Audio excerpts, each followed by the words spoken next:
Okay, the 2022 trade deadline has passed and we've seen a decent number of trades that are worth talking about.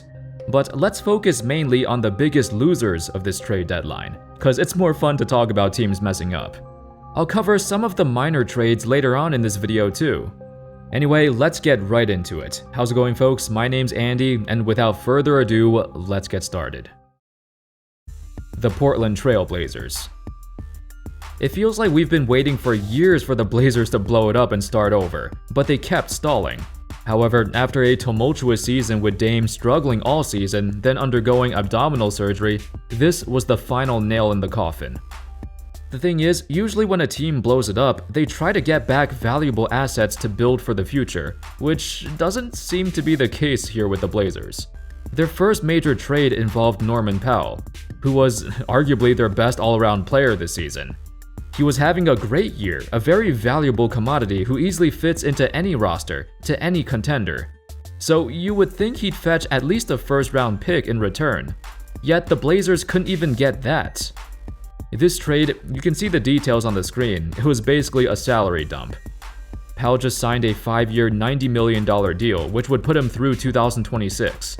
But since the Blazers' hopes of competing are gone, this contract was pointless. The players they got back, Eric Bledsoe has been washed for years, Justice Winslow is, well, you saw the video I made on him recently, right? Keon Johnson is a question mark, the 2025 second rounder is whatever. They didn't even get any real assets in return. A few days later, they traded away CJ McCollum, ending the Dame-CJ backcourt duo after 9 seasons of playing together. With this trade and getting rid of CJ's 3-year, $100 million contract, they'll pay a much lower luxury tax this season, and completely avoid the tax in the next season, which is the goal. This trade was a lot better than the Powell trade, because the Blazers actually got some things that could be valuable in the future. Here are the details. The Pelicans gave up Josh Hart, Tomas Satoransky, Nickeil Alexander-Walker-Louzada, the Pelicans' 2022 protected first-rounder, and 2 second-round pick swaps. The Blazers gave up CJ, Larry Nance, and Tony Snell. Now, the 2 most important pieces the Blazers got back were Nickeil Alexander-Walker and the Pelicans' 2022 first-rounder, which, by the way, the Blazers will only get this pick if it falls between 5 and 14. With the Pelicans' current spot in the standings, there's a pretty high chance of that happening, actually. This was their most valuable acquisition at the deadline, this pick. However, for the other piece, Nickeil, he got traded shortly after. It's kinda perplexing cause he'd shown bursts of all-star potential, but overall, he's still very young and incredibly inconsistent. I thought this was a good pickup for the Blazers, cause he could be a good piece if he develops, but they gave him away for freaking Joe Ingles, who has a torn ACL and is on an expiring contract. This trade makes no sense to me, so if somebody could explain it to me in the comments, please do. I know the Blazers are aggressively trying to get under the salary cap, but the salaries of Satoransky and Alexander Walker combined are lower than Joe Ingles and Elijah Hughes, the players they got back. Satoransky's contract is expiring, and Alexander Walker's next 2 years of his contract are both team options, so the Blazers can choose to reject them too. If their main purpose this deadline was to blow it up and aggressively get under the salary cap, what's the point of this trade? They gave up a young guy for nothing. The James Harden-Ben Simmons trade. Now, I don't actually think either team, lost, but the Sixers did come out better, and here's why. Somehow, the Sixers managed to get James Harden without giving up Tyrese Maxey, Matisse Thybulle, or Tobias Harris. That's insane. They kept their most promising young player and gave up players that they wanted to give up anyway. Ben Simmons, obviously, wasn't gonna play for them anymore, plus Maxey has already taken his spot. Andre Drummond wasn't playing much, and Seth Curry is just getting replaced by Harden as their starting shooting guard. Now, I know I've been critical of Harden in recent videos, but that's mostly out of circumstance. His situation on the Nets was not good. He was playing with different lineups all the time. Durant got injured, plus with Kyrie playing just half the time, it's ridiculous. The Sixers also got Paul Millsap, who didn't get much playing time in Brooklyn, but it wasn't that long ago when he was a valuable defensive asset in Denver. Perhaps he can help the Sixers in the paint. For the Nets, on top of Simmons and Curry, they also got Philly's 2022 unprotected first-rounder. It'll likely fall into the late first round, somewhere in the 20s, so it's not even that valuable. Plus a 2027 first rounder, which is too early to say. How is a rotation of Simmons, Kyrie, and Curry gonna work? Is Simmons still gonna be playing point guard? Or gonna move to small forward or power forward or what? Overall, the Sixers got an incredible package in return for somebody who didn't want to be there anyway. The Nets did the best they can to salvage a season that was running away from them, but the players they got back are not going to help them any more than Harden has. The Dallas Mavericks. Well, this came out of nowhere. For the Mavs, they traded away a player who's not been fitting in well, and has publicly admitted his frustration with his role. For the Wizards, they just made a last-ditch attempt to keep Bradley Beal in DC. Overall, it's a loss for the Mavs because Spencer Dinwiddie has been god-awful all season long, and Davis Bertans is basically just a Porzingis who doesn't take any two-pointers. Actually, that might be a good thing. The thing is, both Bertans and Dinwiddie are playing the worst basketball of their careers right now. As inconsistent as Porzingis has been, he still demands some attention on defense, just by being on the floor. Plus, sometimes he can create his own shot and create his own play. Without him, Luka is gonna have an even harder time operating on offense.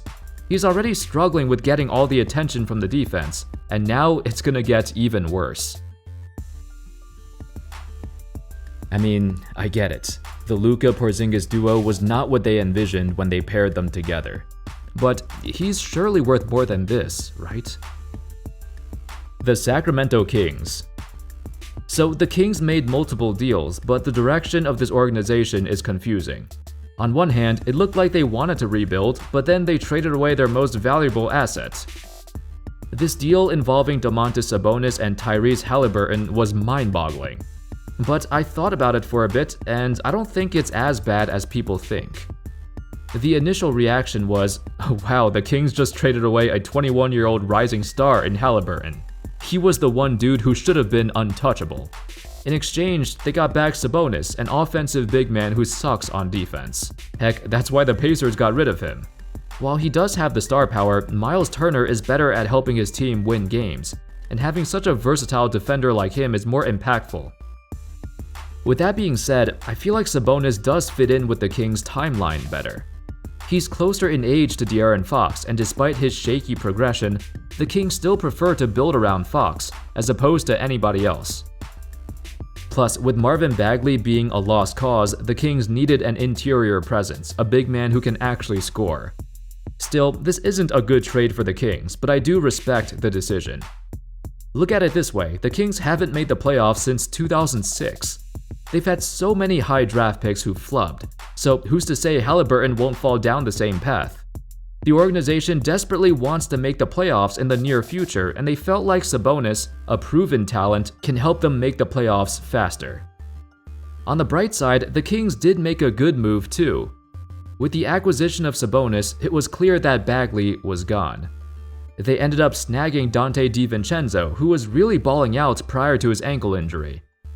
Since then, he's been slow in getting back to form, but if he can return to his 2020-21 self, this would look like a great deal.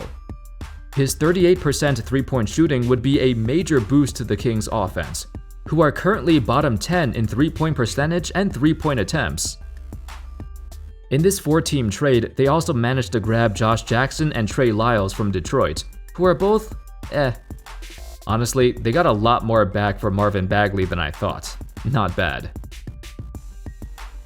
Speaking of this four-team trade, there wasn't much else to it. The Clippers gave up Ibaka, who wasn't getting much playing time anyway, and he'd probably get more minutes in Milwaukee, considering they need more bigs. Semi Ojeleye and Rodney Hood were barely playing in Milwaukee, but they might get more minutes in LA. The Pistons are taking a gamble with Bagley, a shot in the dark, but hey, you never know. It's not like they were going anywhere with Jackson or Lyles. Overall, this four-team trade was neutral or positive for every team involved.